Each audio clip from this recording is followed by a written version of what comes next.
Jadi memang kami ingin mendapatkan perspektif Bapak bahwa dalam Undang-Undang PPSK yang pertama di tahun 2023 itu kita telah memberikan sanksi pidana untuk pindar atau pinjol ilegal yang masih beroperasi di Indonesia. Sudah ada hukuman pidananya dan juga dendanya juga sangat besar sampai dengan 1 triliun. Tapi sampai sekarang masih banyak kita temukan eh, pinjol yang beroperasi secara ilegal dan juga memakan korban. Jadi kalau dari perspektif Pak Oce, ini permasalahannya ada di mana? Apakah masih ada yang kurang jelas dalam pasal-pasal yang telah kita tetapkan, atau memang penegakannya atau enforcementnya yang perlu kita dorong supaya lebih banyak masyarakat yang terlindungi dari pinjol yang masih beroperasi secara ilegal. Komposisi pansel itu memang selama ini belum ada perwakilan dari internalnya, dan itu berlaku di OJK dan juga di LPS.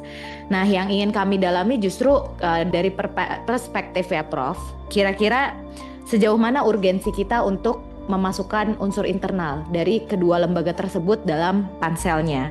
Dan jika memang dimungkinkan, karena kita dihadapkan dengan konflik kepentingan kalau nanti ada perwakilan dari orang internal dari kedua lembaga tersebut di dalam pansel, bagaimana kita bisa memposisikan orang tersebut atau perwakilan tersebut supaya bisa menjalankan tugasnya dengan baik tanpa ada unsur konflik kepentingan tersebut. Itu yang pertama.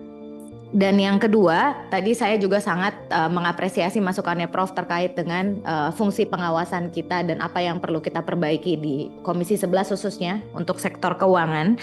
Tapi pada prinsipnya tentu kalau kita tidak bisa masuk ke teknis operasional, kira-kira bagaimana DPR bisa menjalankan fungsi pengawasan dan tetap memberikan rekomendasi secara substantif tanpa dianggap mengintervensi lembaga tersebut. Karena tadi ada seperti yang tadi sudah disampaikan Pak Khalid juga, selalu ada perspektif dari publik bahwa itu berarti kita mau mencampuri. Dan itu juga perdebatannya di publik sangat panas, terutama beberapa saat terakhir ini. Dan yang berikutnya, kalau memang kita tidak boleh mencampuri urusan teknis, jadi jika keputusan teknis ini kemudian berdampak sistemik terhadap keuangan negara dan kemudian dievaluasi oleh kita di Komisi 11, kira-kira siapa yang bisa dianggap bertanggung jawab secara hukum, dan melalui mekanisme seperti apa pertanggungjawaban itu ditegakkan? Karena ini juga yang menjadi pertanyaan kita sebenarnya.